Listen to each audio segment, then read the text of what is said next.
कृष्णा। आप सभी का फिर से बहुत बहुत स्वागत है। इन लेक्चर सीरीज में हम भगवद गीता को सिस्टमैटिकली पढ़ने का प्रयास कर रहे हैं। पिछले वीडियो में हमने अध्याय 1 श्लोक 2 को पढ़ा था। संजय ने कहा, हे राजन, पांडुपुत्रों द्वारा सेना की व्यूह रचना को देखकर राजा दुर्योधन अपने गुरु के पास गया और उसने ये शब्द कहे। क्या शब्द कहे, ये हम आज जानेंगे। भगवद गीता अध्याय 1 श्लोक 3। पश्यता पांडुपुत्राणाम आचार्य महतीं च मूं व्यूढ़ां द्रुपदपुत्रेण तव शिष्येण धीमता। आइए पहले शब्दार्थ पढ़ते हैं। पश्य देखिए, एताम इस, पांडुपुत्राणाम पांडु के पुत्रों की, आचार्य हे आचार्य, महतीम विशाल, चमू सेना को, पश्यतां पांडुपुत्राणाम आचार्य महतीं चमूं, हे आचार्य पांडुपुत्रों की इस विशाल सेना को देखिए। व्यूढ़ां व्यवस्थित, द्रुपद पुत्रेण द्रुपद के पुत्र द्वारा, तब तुम्हारे, शिष्येण शिष्य द्वारा, धीमता अत्यंत बुद्धिमान, व्यूढ़ां द्रुपद पुत्रेण तव शिष्येण धीमता, जिसे आपके बुद्धिमान शिष्य द्रुपद के पुत्र ने व्यवस्थित किया है। अनुवाद, हे आचार्य, पांडुपुत्रों की विशाल सेना को देखें जिसे आपके बुद्धिमान शिष्य द्रुपद के पुत्र ने इतने कौशल से व्यवस्थित किया है। यहाँ पर दुर्योधन अपने आचार्य द्रोणाचार्य से बड़ी बदतमीजी से बात करते हुए कह रहा है, देखिए, पश्यताम देखिए, पांडु पुत्रों की इस विशाल सेना को देखिए। क्या आचार्य को नहीं दिखाई दे रहा? पांडु पुत्र यानी आपके प्रिय शिष्य पांडव, जिन्हें आप ही ने इतने प्रेम से सिखाया, अब देखिए आपके समक्ष इतनी बड़ी सेना लेकर आए हैं। इन शब्दों से दुर्योधन आचार्य द्रोण के मन में क्रोध, गुस्सा उत्पन्न करने की कोशिश कर रहा है। हे आचार्य, यदि आप उन्हें नहीं सिखाते, यदि आप उन्हें ये सैन्य प्रशिक्षण नहीं देते, तो क्या वो इतनी बड़ी सेना लेकर हमारे समक्ष खड़े होने का सामर्थ्य रखते? तो दुर्योधन कहना चाह रहा है कि ये आपकी गलती है। आपकी गलती है कि आपने उन्हें सिखाया और इसीलिए हमारे समक्ष खड़े। दुर्योधन सीधे सीधे अपने टीचर को ब्लेम कर रहा है कि ये आपकी गलती है। आगे दुर्योधन कह रहा है, जिसे आपके बुद्धिमान शिष्य द्रुपद के पुत्र ने इतने कौशल से व्यवस्थित किया है। महाभारत के युद्ध में पांडवों के सेनापति थे राजा द्रुपद के पुत्र धृष्टद्युम्न। तो द्रुपद कौन है? द्रुपद द्रौपदी के पिता हैं। 13 साल के वनवास के बाद पांडवों ने इतने कम समय में इतनी बड़ी सेना कैसे इकट्ठी की? द्रौपदी के भाई धृष्टद्युम्न की सहायता से। प्रभुपाद जी अपनी टीका में लिखते हैं कि परम राजनीति की दुर्योधन महान ब्राह्मण सेनापति द्रोणाचार्य के दोषों को इंगित करना चाहता था। अर्जुन की पत्नी द्रौपदी के पिता राजा द्रुपद के साथ द्रोणाचार्य का कुछ राजनीतिक झगड़ा था। एक मिनट, यहाँ पर द्रोणाचार्य को महान आचार्य क्यों कहा गया है? और साथ ही दुर्योधन आचार्य के कौन से दोषों को इंगित करना चाह रहा है? और यहाँ पर किस झगड़े की बात चल रही है? इतने सारे प्रश्नों के उत्तर जानने के लिए मैं आपको एक कहानी सुनाती हूँ। बहुतों को ये प्रश्न हो सकता है कि द्रोणाचार्य हैं कौन? द्रोणाचार्य पांडवों और कौरवों के शिक्षक थे, जिन्होंने कौरवों और पांडवों दोनों को सैन्य शिक्षा, सैन्य प्रशिक्षण दिया था। ये कहानी है द्रोणाचार्य के बचपन की, जब वो छोटे थे और गुरुकुल में पढ़ा करते थे। जब द्रोणाचार्य गुरुकुल में पढ़ रहे थे, तब राजकुमार द्रुपद उनके मित्र बने। उन दोनों में बड़ी घनिष्ठ मित्रता थी।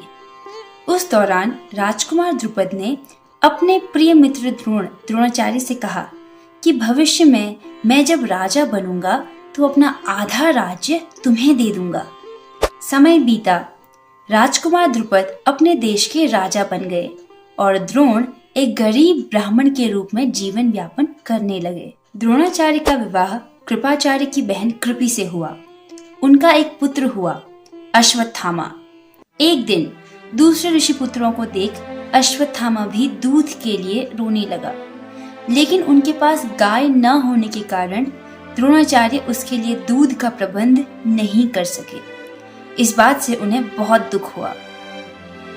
जब द्रोणाचार्य को पता चला कि उनका मित्र द्रुपद राजा बन गया है, तो वे बचपन में किए उस वादे को ध्यान में रखकर उससे मिलने गए। वहां जाकर द्रोणाचार्य ने द्रुपद से कहा कि मैं तुम्हारे बचपन का मित्र हूँ। द्रोणाचार्य के मुख से ये बात सुन राजा द्रुपद ने उनका अपमान किया और कहा कि एक राजा और साधारण ब्राह्मण कभी मित्र नहीं हो सकते। मित्रता तो समान स्तर के लोगों में होती है। द्रुपद की ये बात द्रोणाचार्य को अच्छी नहीं लगी और वे किसी तरह द्रुपद से अपने अपमान का बदला लेने की बात सोचते हुए हस्तिनापुर आ गए। तब भीष्म पितामह ने आदर पूर्वक द्रोणाचार्य को कौरवों व पांडवों की अस्त्र विद्या सिखाने की जिम्मेदारी सौंप दी। जब कौरव व पांडवों की शिक्षा पूरी हो गई, तब द्रोणाचार्य ने उनसे कहा कि तुम पांचाल देश के राजा द्रुपद को बंदी बनाकर मेरे पास ले आओ। यही मेरी गुरु दक्षिणा है। पहले कौरवों ने राजा द्रुपद पर आक्रमण कर उसे बंदी बनाने का प्रयास किया, लेकिन वे सफल नहीं हो पाए। बाद में पांडवों में अर्जुन के पराक्रम से राजा द्रुपद को बंदी बना लिया और वे उसे गुरु द्रोणाचार्य के पास लेकर आए। द्रोणाचार्य ने उसे आधा राज्य लौटा दिया और आधा अपने पास रख लिया। तब द्रोणाचार्य ने मित्रता का हाथ बढ़ाया और कहा, अब हम समान स्तर पर हैं, अब तो हम मित्र हो सकते हैं ना? लेकिन राजा द्रुपद अपने इस अपमान को सह नहीं पाया।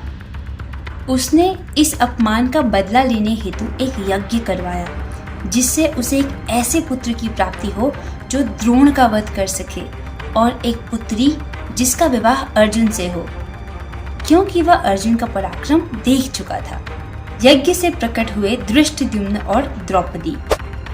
राजा द्रुपद ने अपने पुत्र धृष्टद्युम्न को सैन्य प्रशिक्षण के लिए द्रोणाचार्य के पास ही भेजा। द्रोणाचार्य इस बात को भली भांति जानते थे कि आगे चलकर धृष्टद्युम्न ही उनकी मृत्यु का कारण बनेगा।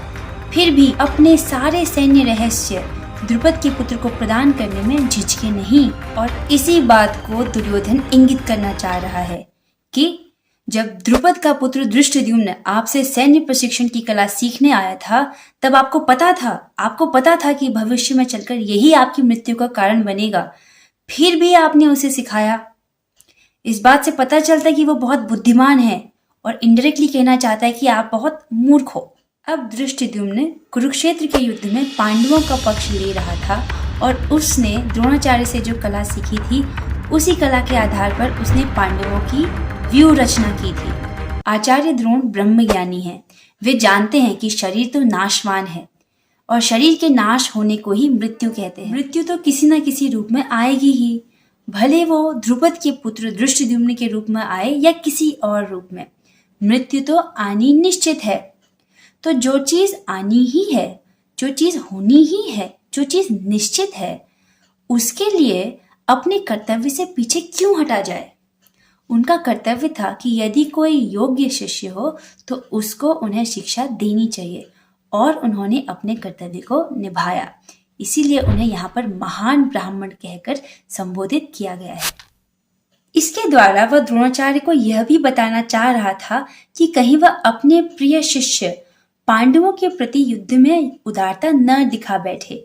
विशेष रूप से अर्जुन उनका अत्यंत प्रिय एवं तेजस्वी शिष्य था। दुर्योधन ये कहना चाह रहा है कि पांडव आपके प्रिय शिष्य हैं।